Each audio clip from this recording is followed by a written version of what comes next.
This is huge for the Dodgers. That's coming up next on Dodgers Dugout Live. It's time for Dodger baseball. Welcome to Dodger Stadium. This is the golden age of Dodger baseball. The Dodgers are building a dynasty. You guys ready to parade? We got a parade. The Dodgers punch back and head to the championship series. Ohtani starts the 50-50 clock. Milky Magic. Freeman hits the ball to right field. She is gone.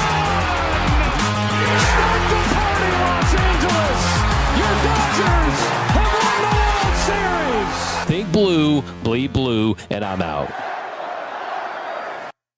What is up, Dodgers Nation? Welcome to the Dodgers Nation Dodgers Dugout Live Show. My name is Doug McKain, credential member of Dodgers Media. You can follow me on X and Instagram at DMAC_LA. If you're new to the channel, hit the subscribe button, hit the notification bell, hit the like button. If you want to support the show, hit the like button, drop comments down below. On today's episode, it is Monday, so that's our Dodgers Rewind, 10 big takeaways about your Dodgers right now. We're talking Shohei Ohtani pitching. We got some injury updates, some roster moves. We'll talk about also what Shohei Ohtani's return to the mound and some of this pitching news that we've got recently means for what the Dodgers could do or not do at the trade deadline. But, of course, every episode starts with the poll question of the show. I asked you guys over on the X, the Dodgers Dugout Live poll question of the show. Are you okay with position players pitching in blowouts like Kike Hernandez has done 5 times this year? And right now, 62% of you say yes, while 38% of you say no. Got some strong thoughts on that a little later. But we've got so much Dodger baseball to get into, so let's get right into it. Leading off, the hottest story in Dodger baseball. So the hottest story in Dodger baseball is big week for LA. They go 5-2. You finish the homestand, 7 out of 10 games you win. You get over that gauntlet where you're playing 29 games of above 500 teams, and you go 17-12 in that stretch. But the biggest story in the baseball world is Shohei Ohtani made his triumphant return to the mound. Hadn't pitched in a big league game since 2023. Yesterday, he made his second appearance, had 2 strikeouts, had a scoreless inning, went 18 pitches, but it was what Shohei Ohtani snuck in his postgame press conference that really stood out to me. Shohei Ohtani, he talked to reporters after the game, and he said that he could be an even better pitcher after his second Tommy John surgery. Yeah, I was talking. そうですね、思ってたよりも早めに復帰はできているので、今日また投げて明日以降の反応を見ながら、さっき言いましたけど徐々にこうイニングも増やしていければ、元の状態以上に戻れるんじゃないかなという、そういう自信は出てきてるんじゃないかなと思うので、まだまだ直さないといけない点は多いですけども、一つ一つ改善したいなと思ってます。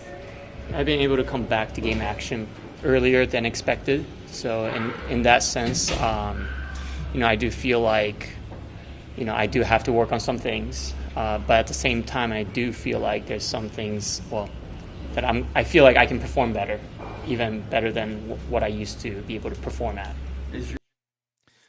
So before Shohei Ohtani came back and made those 2 appearances, he was a career 3.01 ERA guy, led the league in strikeout rate and things like that for stretches of his career. This is someone who was already a really good top 5 to 10 pitcher, but he, in his mind, thinks that he can be even better. How can he do that, though? The question is, what's different about Shohei Ohtani this time around? Well, for starters, the velocity is up on the sweeper. The velocity is up on the 4-seam fastball, and I think overall mechanically you're seeing him really figure out a way where, hey, he can clean up mechanics on a daily basis, not pull glove side, and as long as his mechanics are in line and he's performing the way he did yesterday for stretches, I mean, that really is extremely intriguing. Could Shohei Ohtani be a better pitcher now than he was before?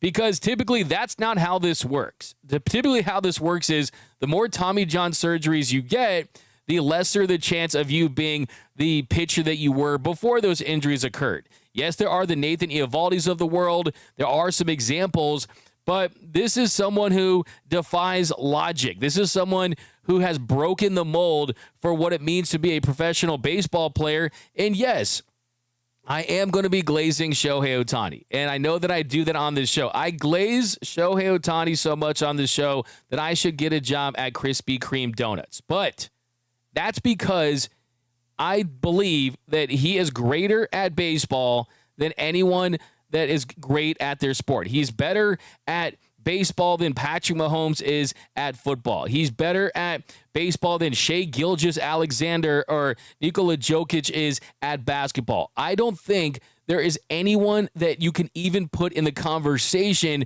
with what Shohei Ohtani has the ability to do. And yes, we were able to appreciate this for a couple of years with the Angels. I know if you're a Dodgers fan and you're a baseball fan, that you probably had Shohei Ohtani on your radar, that you probably watched a good amount of Angels games. But it's totally different when you see it in your own team's uniform. Yesterday, the starting pitcher had 2 strikeouts, gave up no runs, had a triple, a home run, and 5 RBIs. That is absolutely insane. The guy that just had 2 strikeouts to start that game, back-to-back punch-outs to end his inning, and he would have had a 1-2-3 inning if it weren't for Mookie Betts' error, that same guy hit his National League leading 26th home run last season. It's insane. And just watching him pitch, the crowd goes absolutely silent because they're appreciating the greatness. He is the 8th wonder of the world. The Colosseum, the Taj Mahal, the Great Wall of China, the pyramids. Shohei Ohtani's in there because he's doing something that we just don't see. It's incomprehensible at times. And normally a pitcher that's rehabbing is going to go down to the minor league level and face minor leaguers to feel better about their mechanics, to get right. He's doing this against big league hitters. And it's absolutely an incredible thing, an astonishing thing to see. And what this does to the Dodgers starting rotation is absolutely huge. It's absolutely massive. There's a world where Shohei Ohtani could have pitched this week and he gets shelled, gives up a couple of home runs, has 0 command. But when you look at the improvements from his first appearance to his second appearance and that growth right away, it makes you believe that, wait, Shohei could be right about this. He could, because he's intelligent, because he studies the game, because he has the ability to just get better at everything he does, maybe he could get better. Just look at the first start. The first start against San Diego, gave 2 hits in 1 inning. And in that game, the command was not great through 28 pitches. And of those pitches, you didn't see the same conviction that we saw in the same start. In his first start, he went on first pitch strikes, was behind, but through 28 pitches, 16 first strikes. And he was 4 for 5 on first pitch strikes, which is decent. But his second one, 18 pitches and 12 first strikes. The stuff is nasty. The velocity is there. And I truly believe that everyone is saying that Yoshinobu Yamamoto is the ace of the Dodgers. And rightfully so. I think he's earned that because of his performance this year and the way that he's pitched and the fact that he's getting no run support, like we saw Clayton Kershaw get no run support when he was the ace of this team for so many years. But I think after seeing Shohei Ohtani these first couple of starts and seeing how much better that sweeper looks, the run and the velo on the sinker is up, I think that eventually this team, they have the potential to have more aces than a deck of cards at a blackjack table in Vegas. But the truth is, I think at the end of the day, this could look like a world where Shohei Ohtani is the very best pitcher on the Dodgers in a staff that already has Cy Young winners and all-stars and aces. That's how good he has the potential to be. And I'll be honest with you, I'm surprised. I'm legitimately surprised, and I'm upset with myself that I didn't have higher expectations than this. I really believe that we really should have. Personally, myself, I don't know why I doubted Shohei Ohtani. And, of course, it's just a couple appearances, and things are going to change. He's going to have his ups and downs, but still, the fact that he looks this good this early and he said what he said yesterday, it means something to me. And right now, as much as I would love for the Dodgers to go out there and get Sandy Alcantara, with the things trending the way they are, unless they suffer multiple injuries at this point, we're talking about multiple injuries to these 4 guys. So Shohei Ohtani, Yoshinobu Yamamoto, Blake Snell, and Tyler Glasnow. As long as 2 of those 4 guys are healthy, they're going to be in a pretty good spot when the postseason rolls around. Ideally, have all of them pitching at their best, but unless 2 of those guys suffer significant injuries, they're probably not going to go out there and make a blockbuster trade for a starting pitcher at the deadline. And it's tough to argue that they should if these guys can produce. And yes, those are big ifs with capital letters in bold fonts, but still, they are all capable of being horses in October. But let me know down below in the comment section.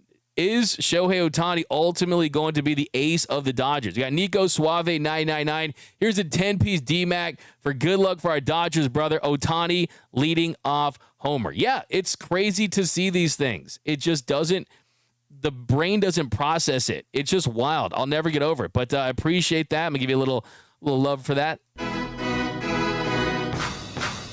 You win. Perfect. We got Craig Osterberg, hi DMAC, Sneaky Panda in the chat. BC was at the game yesterday. I did not go to the game yesterday. Been to like 5 games last week, but come next week, I'll be at the next homestand for sure. Absolutely.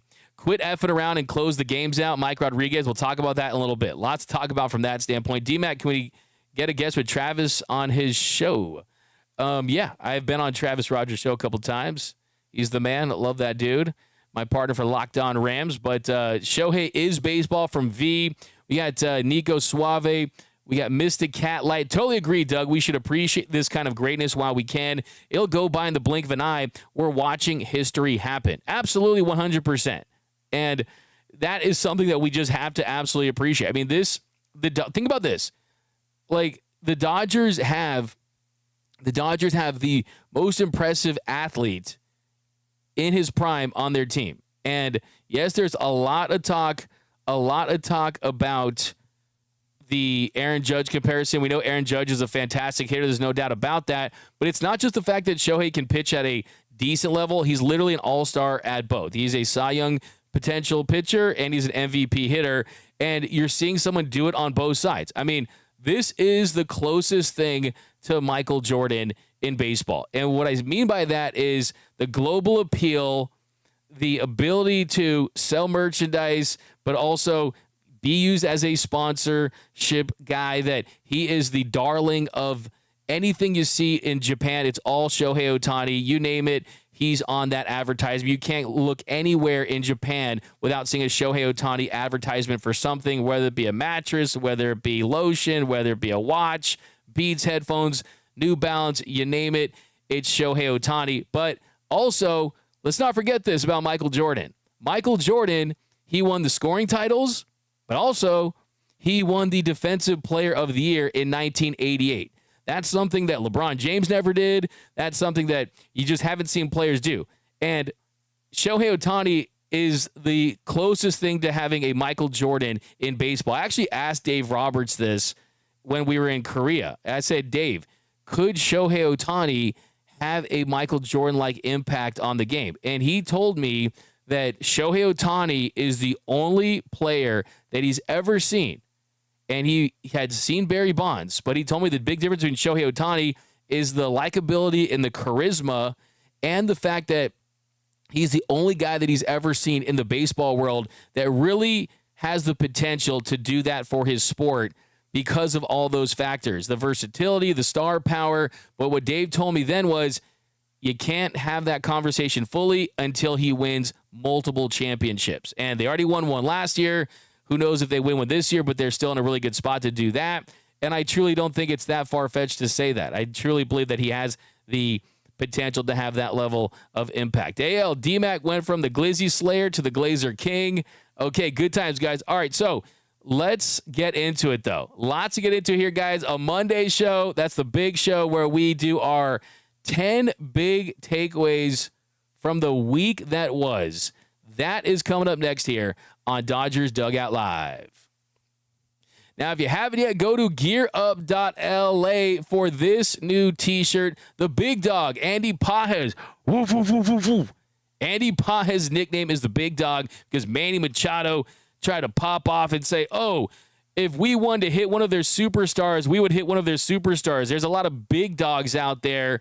That's why he said that the Padres weren't throwing at Andy Pages. Well, the truth is Andy Pages is a big dog, and he should be an all-star. So go get this t-shirt at www.gearup.la. That's the official merchandise store of Dodgers Nation. It supports the channel, supports us, and it's just a fire t-shirt. My man Noel, producer, he designed this one. You got the dogs, you got Andy Pages, you got the big dog. This is an awesome t-shirt. I can't wait to get one and wear it on this show. So go to gearup.la today to get this and other t-shirts so you can rock your merch and support and represent your boys in blue.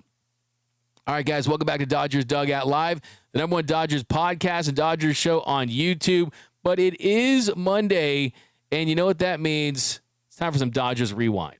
Dodgers Rewind, 10 big takeaways.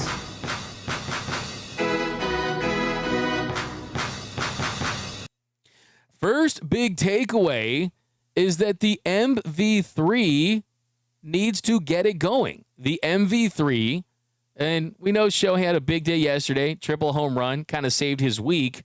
But for the most part, as a group, the MV3 that consists of Mookie Betts, Freddie Freeman, and Shohei Ohtani, they did not have a great week. And the Dodgers still were able to go 5-2 and put together a winning week and a winning homestand. But two of their three players that are MVPs, that are batting at the top of the lineup, they're not producing at the level that you expect. Freddie Freeman this past week goes 5 for 23, hit 217, had no extra base hits. Mookie Betts went 4 for 28, did have a double, but hit 143 for the week. Shohei Ohtani had a big day yesterday, but for the week he goes 6 for 27, hit 222 with an 808 OPS, did have a triple and a home run. So it hasn't been the June Tani.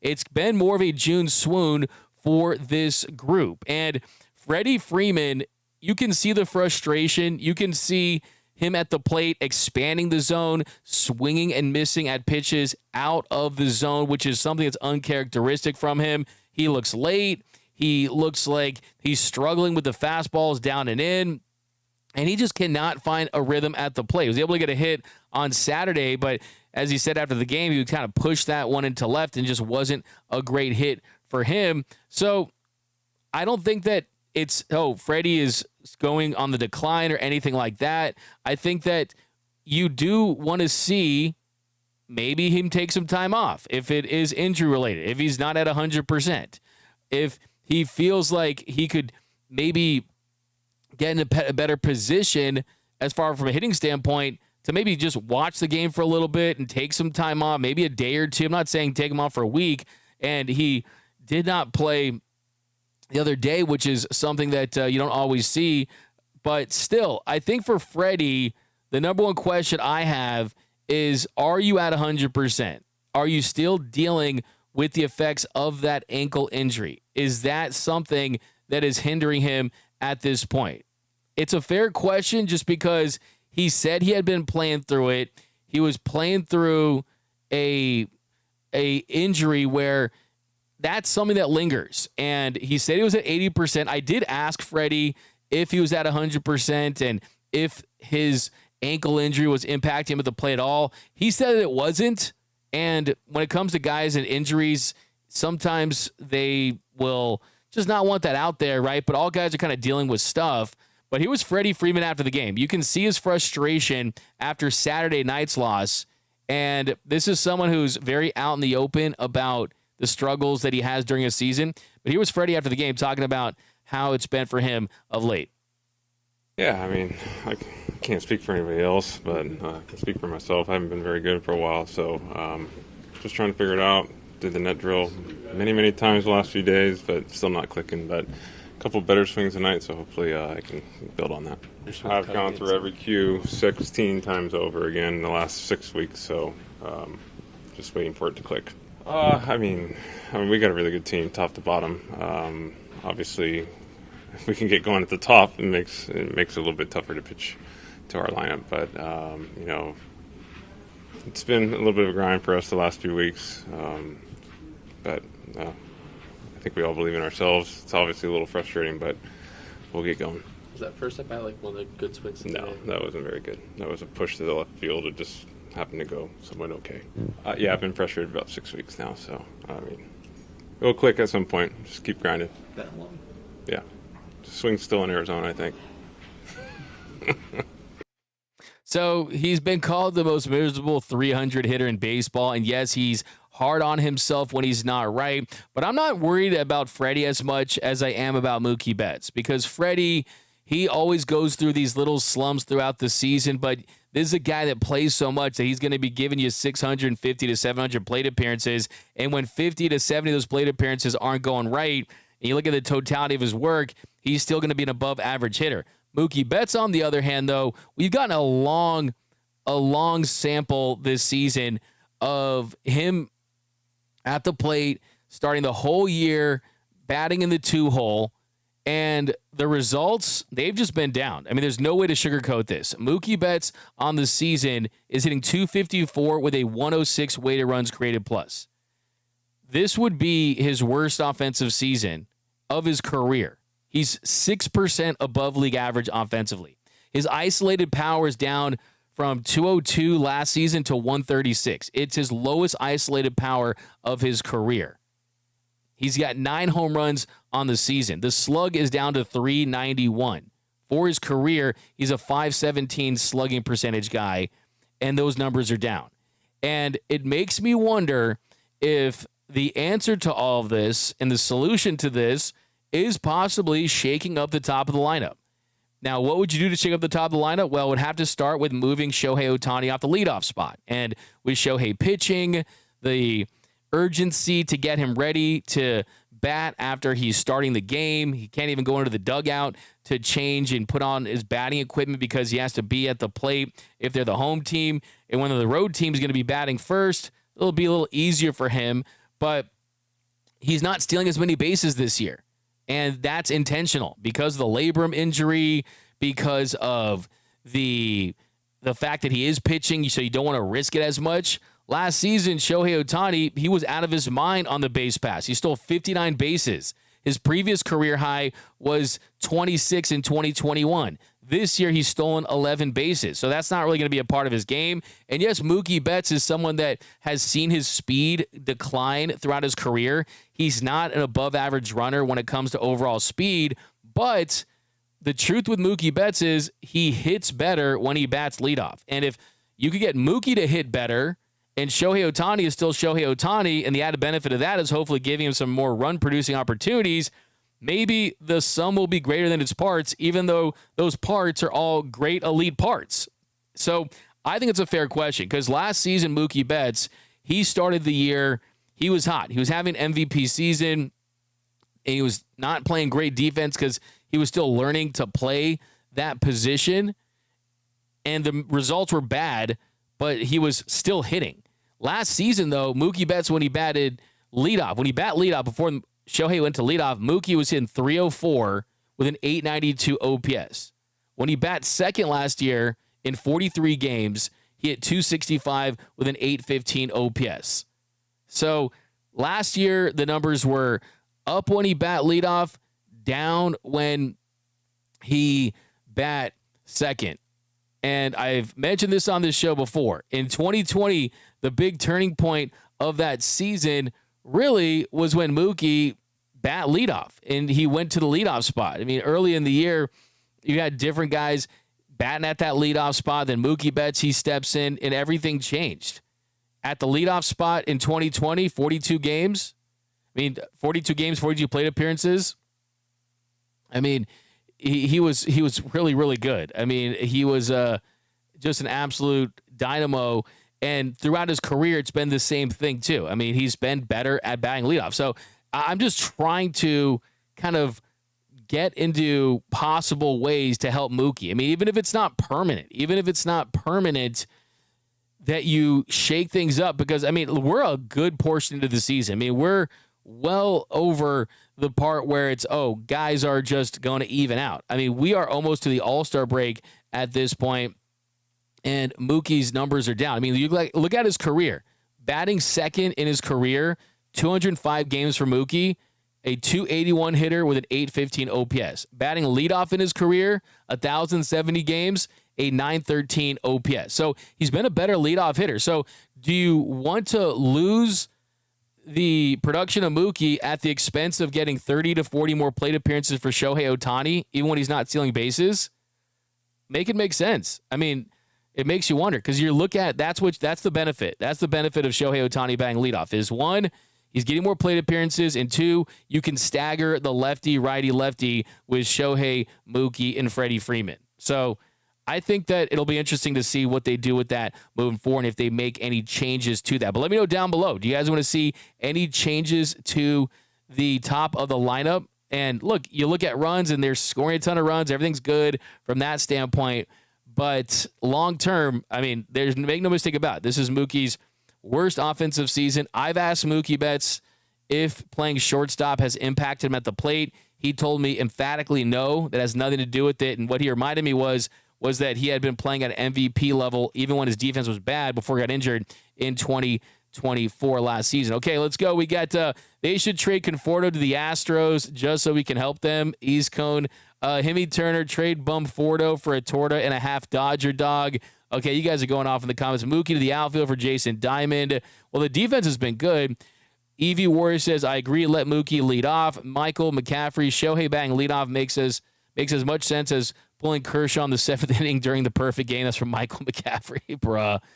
Small change, Tommy Dodgers couldn't get a stale bag of potato chips for Conforto. Okay, we'll talk some more Conforto here in a second, but I want your takes on the lineup and if you think they should make any potential changes, because in June, Freddie's hitting 200, a 51 weighted runs created plus. Mookie actually had the 92 weighted runs created plus this month, 8% below league average. But the best hitters this month, Max Muncy's been the Dodgers' best hitter this month. Muncy's hitting 310 with a 199 weighted runs created plus, and that brings me to Max Muncy. Max Muncy has been on an absolute tear of late. He's totally turned his season around. He's the 8th player in franchise history to eclipse the 200 home run mark, and yesterday he hit a bomb off a lefty. His grand slam put the Dodgers ahead 4-3. That gave him 200 home runs with the Dodgers. It's the 8th player in franchise history. You got to give him a lot of credit for that. And just look at the year that he's had. It was the longest home run power drought of his career. He had no bombs through his first 28 games and 105 plate appearances of the season. Since then, since he put on the glasses, since Max Muncy became Max Muncy, Munsee, and he was seeing the ball clear, well, since then, he's had 11 home runs in 46 games and 182 plate appearances. Sunday actually was the first home run that he's hit since early June. Last time he hit a bomb was on June 3rd, but even in those 16 games, he's had a lot of slug in those 60 plate appearances. He's hit 273, 450 on base.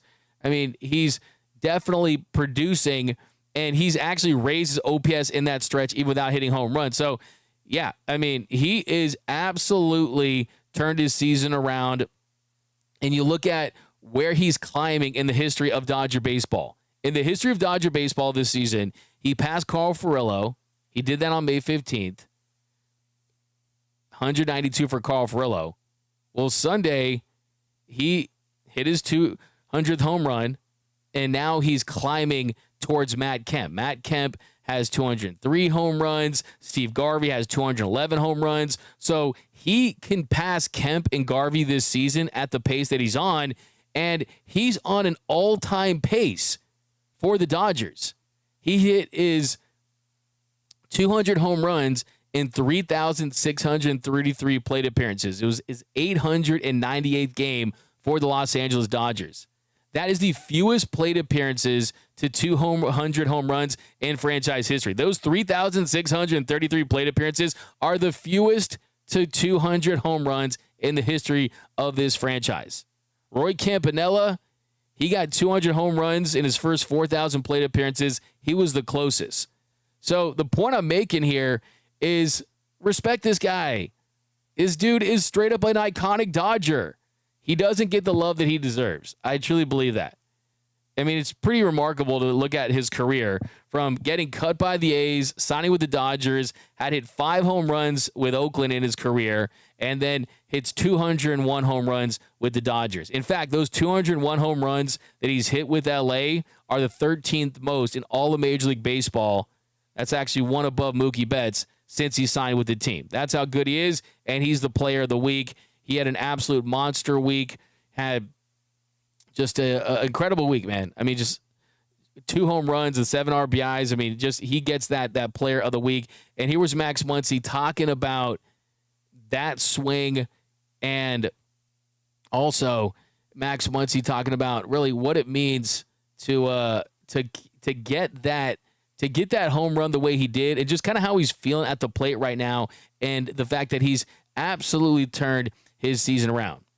Yeah, it was a good swing. I saw the guy last night, so I had a good idea of what he was throwing in there, and how to approach it. And for me, it was just bases loaded, no outs, try to keep the ball off the ground, get something in the air, get at least 1 run in.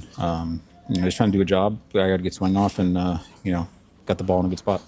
Well, like I said, I'd faced him last night, so I kind of had an idea of what his stuff was. If I hadn't faced him before, it might have been a little bit tougher, because then you're sitting there thinking about what the pitches are like, what he might throw, what he might not throw. And, so for me, it was kind of just catch your breath. When he's ready, and let's get a swing off. Yeah, absolutely. It's definitely a snowball effect. Confidence is high right now. I feel really good in the box. I feel really good with my mechanics. I'm seeing the ball well. And, every single day, it's just try to take it one pitch at a time, trying to, not trying to do too much, just have good at-bats. What is the situation calling for? And, I've just been sticking to that.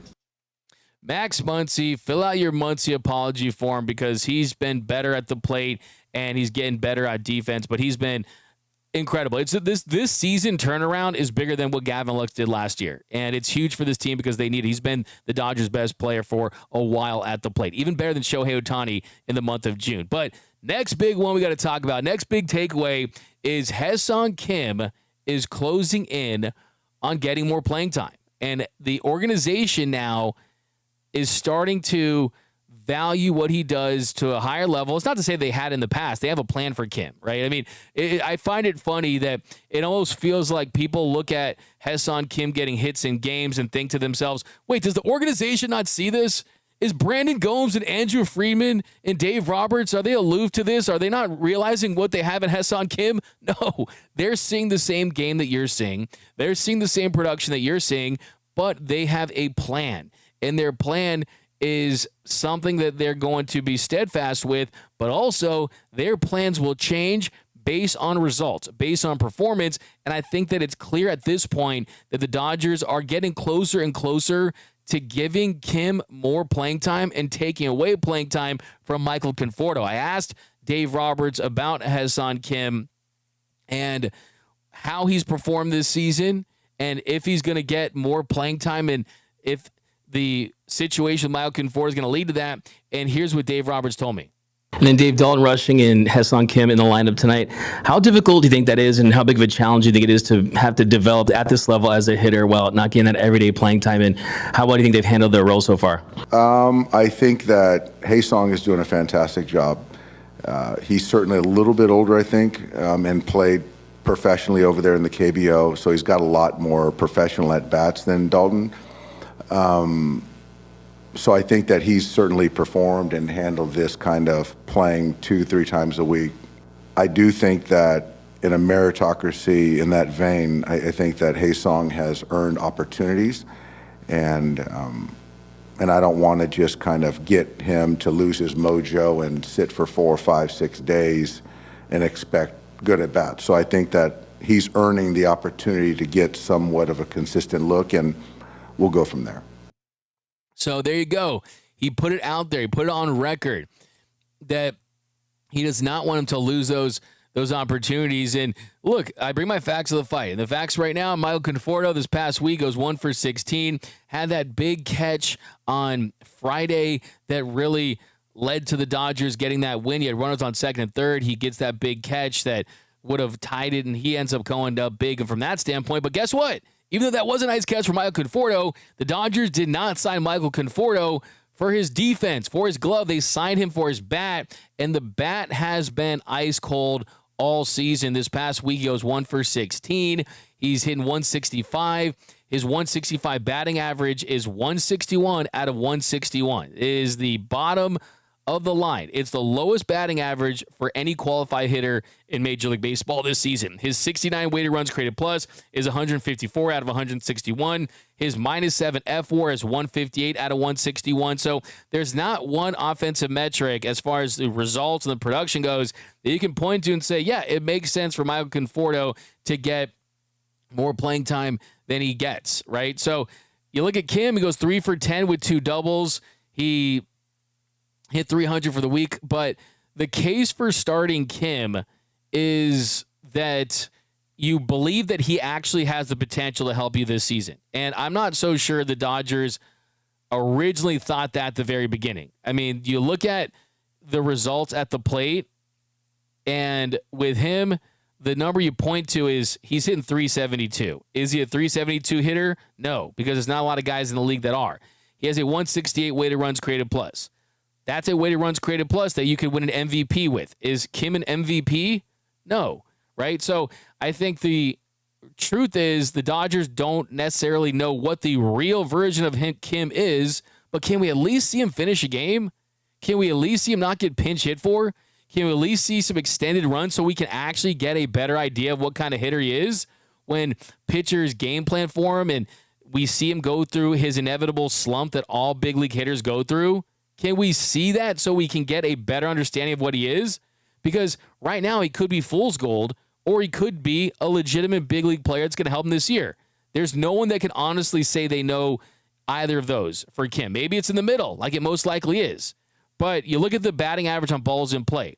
He has a 458 batting average on balls in play. That's 158 points higher than league average. So he's benefited heavily from just good fortune in the times he's played, but it's pretty simple. I think that Dave Roberts, he wants to play players and give them playing time because he's worried that guys are going to get cold. He doesn't want Conforto to get cold. He doesn't want Kike to get cold. But at some point, you got to let the best guys play that you think are going to help you now and the future. And I think that there's definitely a little bit with Conforto. There's no doubt about it. I mean, they just want to see, okay, if we just give him as much playing time as possible, can he get out of the slump? And then we can actually play him. Maybe they're looking at it as, okay, the more we play him, the more it proves to us that he's not going to be that guy, so we won't feel as bad when we move off of him. Is he going to be, I think the fear for me for Michael Conforto is he ends up being the offensive version of what Noah Syndergaard was for them as a pitcher a couple years ago. A guy that was on a one-year deal that they thought they were going to get a lot out of him, but he just, for whatever reason, has not worked out. He's struggled against the fastball this season, and just the swing has not looked good. And I think that his time is running out. The time is running out. There's no doubt about that. And we'll see. Is Kim that guy? Because he definitely has benefited from being optimized in good situations against favorable matchups. But he's made the most of them, though. And I think for me, I'm realistic on Kim. You guys know I say Hess on Kim is Hess on him. I'm realistic. But the same token, I want to see him get extended run because I'm losing faith in Conforto. So why develop a guy that is probably not going to be on your team and probably not going to factor into your postseason run, and then put the development in Hyeseong Kim to develop him and allow him to continue to work on those swing changes where he doesn't have the high leg kick and he's doing it at the big league level. And then if it doesn't work out, then maybe you consider adding a piece of the deadline, right? But evaluation phase is right now.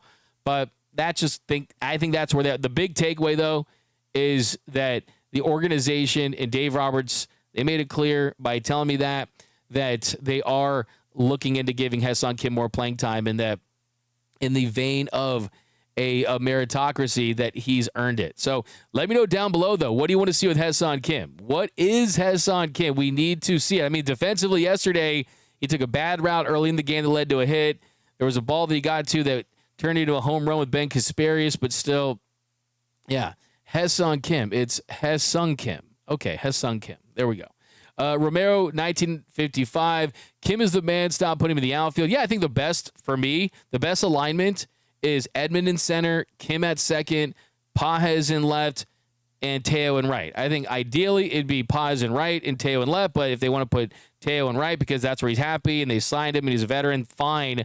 But I think that's their best alignment based on the current roster. Kim at second, and you got Edman at center. And if they ever wanted to move off of Mookie Betts at shortstop, I think you could flip-flop Mookie at short to second, but he is playing good shortstop. You got to give him that for sure. What else do HSK have to do to play every day from Aaron Robinson? I think the answer to that question is he just has to keep doing what he's doing, and that is every time he plays, he hits. That is the ultimate kicker for this organization. They value hitting more than they do defense. If you can hit, you will play. So every time you see him in the lineup, every time he uses that bat, you got to hope that he gets a hit. And when he does that, he uses speed, shows that other dynamic, and I think, too, on top of that, what else does he need to do to play every day? It's also what does Michael Conforto not need to do, and that would be a hit. If Michael Conforto starts hitting, you'll start to see the same thing going. It'll be status quo. You'll see less Kim. So I don't want to tell you to root against a Dodger, though. You know what I mean? Because that's not what we should do. I mean, I still think that Michael Conforto, there's a chance that because of his track record and his ability that he can turn things around. And he's someone that's more of a veteran. I think they trust veterans more in the postseason. Oh, he says, D-Mac, do your Yoda voice in Conforto, my faith. In Conforto, my faith, I'm losing. Kim, want to see more. His son Kim. BC, I'd rather Kim play the infield, Pajes, Teo, and Emmet in outfield. Absolutely. Let's get to Andy Pajes next. So next big takeaway, like I said, Monday show, 10 big takeaways. Fifth takeaway, Andy Pajes is the best homegrown talent that the Dodgers have developed since Will Smith, and he changes the complexion of what the Dodgers will do in the offseason. There has been rumors that the Dodgers are interested in exploring the possibility of Kyle Tucker. Kyle Tucker's a right fielder. And I think with Andy Pajes, the question is, do you move forward with him as an everyday center fielder, or do you accept the fact that he's not great defensively in center? He's great defensively in one of the corner outfield spots, and he also is a plus bat. I think that he's proven enough with the bat that you have to probably say we're going to keep him in the corner outfielder as a corner outfielder long term, and the center field spot is up in the air. It could be Hyeseong Kim, could be Tommy Edman at times when they mix and match. But the truth is with Andy Pajes is this is a massive development. I mean, this is absolutely huge for the Dodgers. You've got a plus hitting all-star outfielder that's homegrown, that you're not having to pay $200+ million for. You just signed Teoscar Hernandez to a big 3-year deal over $60 million, and now your other corner outfield spot, you're good. So Teo's going to be here for this year and 2 more years after that, and then Paz is going to be here for the foreseeable future, the next 5+ years. So you got those corner outfield spots locked right now for the next couple years, and that's a good thing. And that means that you can use resources for another starting pitcher, an infielder, or whatever becomes a pressing need at the time, a third baseman. Who knows where you're going to spend that money? But I think that right now, this is going to impact the Dodgers in a massive way as far as their roster construction moving forward. And he had another great week. I mean, you can make the case that he was the player of the week with Max Muncy and Will Smith, quite frankly. Pajes goes 10 for 25, hit 400 at a 1269 OPS, 3 home runs and 2 doubles. And he 100% deserves to be an all-star. He is 4th in the National League with a 2.9 FWAR among National League outfielders. He's only behind Pete Crow Armstrong, Corbin Carroll, and Fernando Tatis Jr. He has more home runs than Fernando Tatis Jr., 16-14. Corbin Carroll and Pete Crow Armstrong have had really good seasons, but if you look at their weighted runs created plus, PCA has a 139. He's been 39% above league average offensively with 319 plate appearances, and he's been the talk of baseball in the Midwest. Pajes is right behind him. Andy Pajes is only 6 weighted runs created plus points behind PCA with just under 16, with 16 less plate appearances, 303 plate appearances. So he's been that good. His FWAR has been higher than Kyle Tucker's, Juan Soto's. He's just been a fantastic success story. And You got to love it. I mean, I think he's just a great homegrown talent. He's that dog. He's that big dog. And I think that this series that we saw where he went against the Padres, had the 2 home runs, asserted himself and showed that ability, I think that was his coming out party. Because I know all you true blue Dodger fans out there, Dodgers Nation, I know that you already knew about him. But if Andy Pages wasn't on your radar before, he has to be now. And that is what happens in a series against the Padres. Is that's when the casuals, I'm not saying it's bad to be a casual. It's not. Casuals are good for the game. We need as many fans as we can, right? But now, if there was any Dodgers fan that didn't know about Andy Pages, and there had to have been some, they know who he is now. So I think it was his coming out party against San Diego, and I think it changes the future of this franchise. And then next one we'll get into Emmet Sheehan, I thought was big. Some quick ones here. Emmet Sheehan, I thought that he was really, really big in his ability to go out there. No walks in his first start back. I think he's going to prove very, very big. And as far as the roster move, I've been asked a lot last couple of days, why did they option him and why is he down? Well, Dave Roberts said it was more of a deciding essentially between Robo and Emmet. You're talking about going into Denver altitude and just making sure the pen is in a good spot, protecting your downside. Robo has a lot more innings and pitches available versus a guy who's got 1 outing coming back from a rehab outing and then potentially to take the Sunday on a shorter rest, which Emmet hasn't done. So I think that in totality, it was the prudent thing to do, but Emmet will be back soon. So it's nothing performance related. They are very high on him. They were excited to see what they saw from him in his first start back. And for me, it was the command, because typically when you are coming back from surgery, command is the last thing that comes back. But for him, he had it, and he was very impressive, and asked him about it after his first start back. Emmet, 6 strikeouts, no walks. You look at all your work this year, you got 27 strikeouts, 1 walk. What's the biggest key to getting that command? I think it's just, being in control of my body, being able to repeat my mechanics, and just trying to, keep that release point consistent and try to make adjustments when I do throw, pitches where I don't want them to be. Normally that's one of the things coming up to you. It's the last thing that comes. Why do you... I don't really know, but I'm definitely, happy with it. I think, it just comes from work being put in, all the mound work before, throwing all the bullpens before even facing hitters for sure. Yeah, I was thankful we had a really good group in Arizona this year, so it was good to spend time with those guys and not have to go through it alone. That was big, but it definitely meant a lot to get back out there and to watch what this team did last year was really special and definitely motivated me to get back out there. During spring, you were adamant about And he had that bat with Machado with the fastball with the ride and run kind of high. He says, whoa, whoa, whoa. How much does the competitor in you just kind of appreciate battles like that again? Yeah, it's awesome. Anytime you get to face a hitter that good, it's really cool. Definitely wasn't trying to throw the ball there, but it just felt good. So Emmet Sheehan had a big game back. That was great to see. Tyler Glasnow yesterday had a positive start. Tyler Glasnow is on the mend. He's felt a lot better, and he's another one that, hey, he's just a big comeback guy. Yesterday, he went 2 innings, gave up no runs, no hits. Did have 3 walks and 1 strikeout, so it was definitely a positive comeback start for him. Alexis Diaz got his first save for Oklahoma City, the Comets, over the weekend, so he's trending in the right direction. So there are some reinforcements on the way.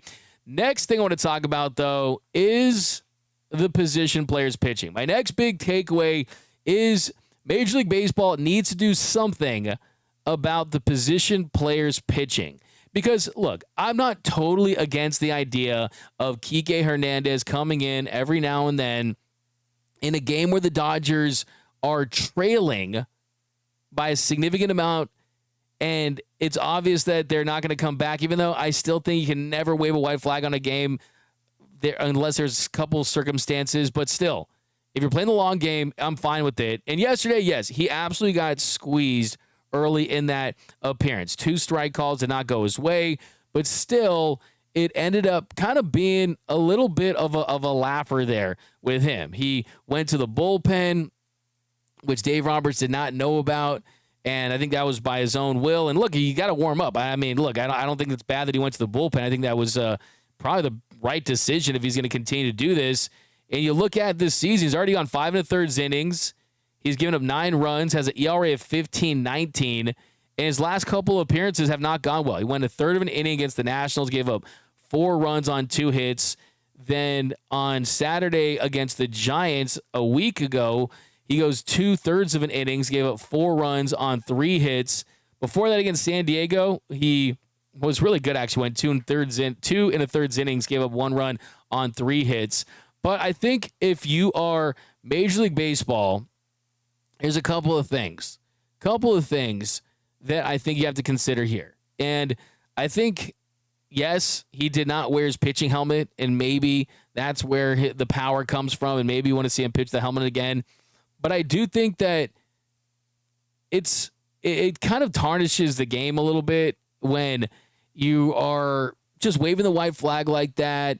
People pay their hard-earned money to go see the games. I mean, how about you make the concession stands 50% off less during that time? Dodger dogs are 50% off. Beer, you're already not selling it. But maybe Major League Baseball, I mean, do you go with that strategy of the mopper and allow teams to carry 27 players, and you're looking for a pitcher that almost is heading towards retirement? He's not looking to... He knows basically at that part of his career, he's not going to be some big reliever. He's not going to be a starter. His chances of signing a multi-year big money deal with the team are not high. And you allow teams to kind of activate the mopper. And the mopper is a pitcher that is far from being a starter, far from being a high leverage reliever. And he goes out there and he just gets the job done. Because the truth of the matter is it's still within the rules with what the Dodgers are doing. And yesterday, if Carlos Torres doesn't squeeze Kike Hernandez, gets that first out, maybe things are different, but he still gave up a bunch of hits. And when you give a bunch of hits, you're probably going to score a bunch of runs. And there's going to be a time where baseball being weird, baseball is going to baseball sometimes. And when the Kike comes out there or any position player comes out there and they have a big lead and that big lead starts to dwindle, there will be a time when a team comes back and wins that game. And the Dodgers, on the other hand, they're willing to run that risk of, okay, if somehow he can have a hitter go out there and throw a really slow 40 mile per hour, 35 mile per hour eephus pitch, and he gets under one, you get some quick easy outs, then that's less of a burden on the bullpen. Well, that's in theory. But the truth is, it becomes a massive waste of time when the position player comes out there, they give up a ton of hits and runs, and you still have to go to Alex Vesia, who has to warm up, has to come in and get the job done. So you still have to pitch that guy, and you have a day off today if you're the Dodgers, right? You're off Monday. So I think that this is a complicated issue just because pitcher injuries are at such a high level that you want to save as many bullets as you can for these guys.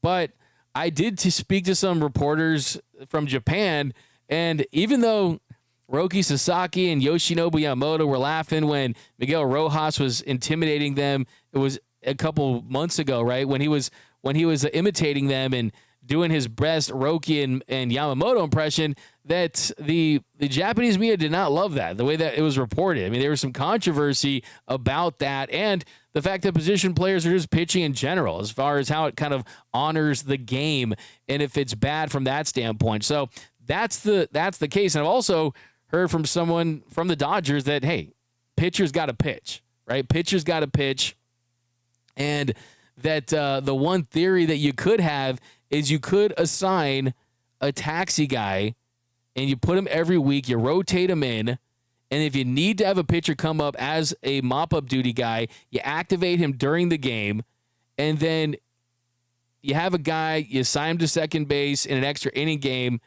and that is just kind of how you play it from a roster standpoint. So, yeah, I mean, you're allowed to activate a 27th guy. So, I mean, that would be pretty interesting. If long-term they could find that guy that could possibly work in that role, and you hope to not have to use a position player pitching. I mean, he's only 15.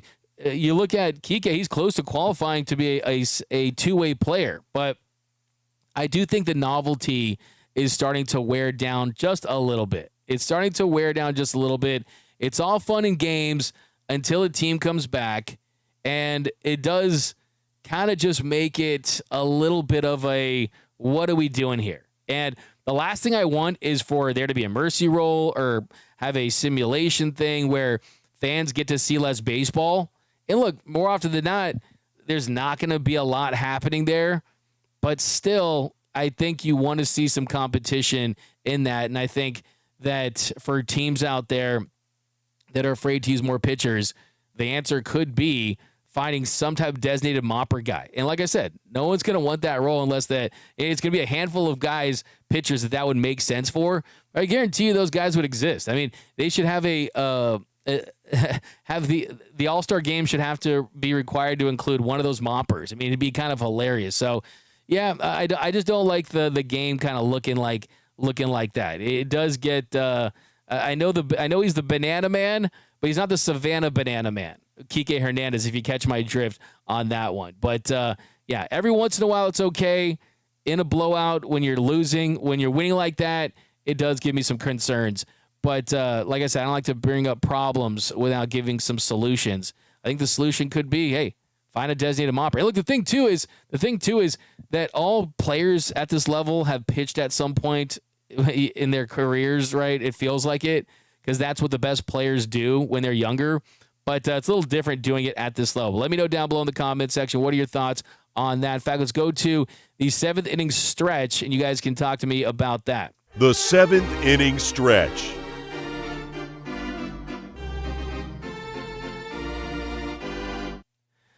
Okay, first one comes from Michael K. It's just a low priority because it doesn't affect wins and losses. You save Vesia 1 inning from day. We got to mine. Kike needs to start throwing knuckleballs. Yeah, send Kike to Driveline, right? Send him down to the minor league so he can get his pitches right. I think maybe teams are game planning for Kike Hernandez. Of course, I'm only kidding right here. But we got Manuel Carrillo. The press seems to have fun with Kike pitching. It is a joke. This is a sport. Roberts gives away every game, and he should stop that joke. Mr. Summer O, position players have always been used to pitch. This Kike case is an outlier. David E. Robe, absolutely. Rich Hill as the mopper. That's the comment of the show. I love that. Rich Hill as the mopper. I could dig that. Savannah Banana Dodgers from Run Stoppable. B.O. Boyd, D-Mac, all the Dodgers alternate jerseys and hats are more of a disgrace to the game than Kike pitching. I'm not saying it's a disgrace to the game. I'm not saying that at all. I think pitchers should pitch, though, and I think that there could be a world where you could figure this thing out where you wouldn't have to use a Kike Hernandez. Joe Megazzetti, D-Mac, what's the schedule like this week? So the schedule to look ahead off today, then Rockies for 3 on Tuesday, Wednesday, and Thursday. On the mound, you got Robleski going Tuesday against Marquez. Wednesday, the Dodgers ace Yoshinobu Yamamoto going against Dolander. Thursday, Kirsch versus Gomber. Kirsch 8 strikeouts away from 3,000. Then Friday, they go to Kansas City for a 3-game set. Friday, Saturday, and Sunday, Dustin May versus Cameron, the lefty. Then Ohtani versus Lugo, potentially on Saturday as the opener, 1:10 start. And then Sunday, an 11-10 game, Robleski versus Bubic, another lefty. By the way, Thursday's game is a 12-10 start. So you got 3 away, Rockies and Royals. So that's how that plays out. A couple more here. Kike needs to start throwing knuckleballs. Yeah, absolutely. I'd pay to see LeBron James in the outfield for Mr. Classic. D-Mac, did you know Mike Schilt was the guy who played Mike Engelbert, the fat catcher in the Bad News Bears? Famous line when he's hitting on the can on the chicken. What do you mean biscuits are extra? Alan Valentine. That's hilarious. That's good stuff. Is Mike Schilt, yeah. I'm done talking about the Padres for a week. But, yeah, Mike Schilt, he needs to relax a little bit. Kirsch, Doug Slayton will go on Wednesday. Awesome stuff. Jason Diamond, Dustin May, a.k.a. Home Run Machine. Hey, Dustin May's been solid, though, man. You're basically guaranteed 5 every start. He did give up 3 solo shots, but he has been pretty darn good, all things considered, based on the guys they've had available. So I'm actually happy with the year that he's had. He just has to kind of miss barrels a little bit. I do want to see him throw some more 4-seam fastball. We're going to talk about that a little later in the week, how you could get more from each of these guys, at least theories for that. But, guys, we're running out of time, so let's get into the walk-off. The walk-off. Hits the ball to right field. She is gone! So today for the walk-off, yesterday when Shohei Ohtani hit his 26th home run of the year, there was a shot of a kid crying and we've got some further clarity about why he was crying. But here, check this out. Oh, no, Dad. No. So I first of all hope that Shohei Ohtani gives this kid an autographed baseball, gives him a bat, gives him a nice photo op. I think that'd be really cool to see. But also there is some new information about that from a Japanese report that said that his father told the press that he was crying because he got hit in the head with him.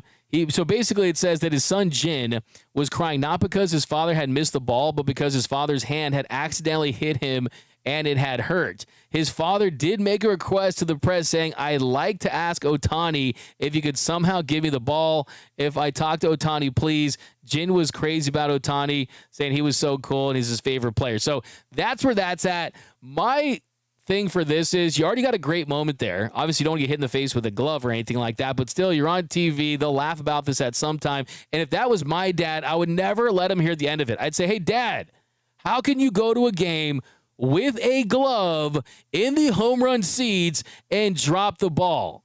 Hey, Dad, why are you doing your best Aaron Judge impression? I thought Aaron Judge was on the Yankees, not the Dodgers. He's out there dropping the ball like he's Aaron Judge." But I hope that Ohtani finds this, gives the kid a ball, gives him a bat. Heck, give him a Porsche. Give him a Porsche, man. So good stuff there, but let me know down below in the comment section what's your reaction to that and all of our takeaways today. Thanks for rocking with us here on Dodgers Dugout Live, the #1 Dodgers podcast and Dodgers show on YouTube. My name is Doug McKain. You can follow me on X and Instagram at DMAC_LA. Do us a huge favor, hit the subscribe button, hit the notification bell, and if you really want to support the show, hit the like button. Also, write us a review on the podcast form, and we'll read it on this show. You guys are the best fans of the game. Enjoy your day off. See you guys tomorrow. Going to drop an interview with Ben Kasparius later, so check that out. And most importantly, remember that nothing, absolutely nothing, brings us together quite like Dodger baseball. And until next time, think blue, bleed blue, and I'm out. Start the party, Los Angeles! Your Dodgers have won the World Series! And when the upcoming winter gives way to spring, rest assured, once again, it will be time for Dodger baseball.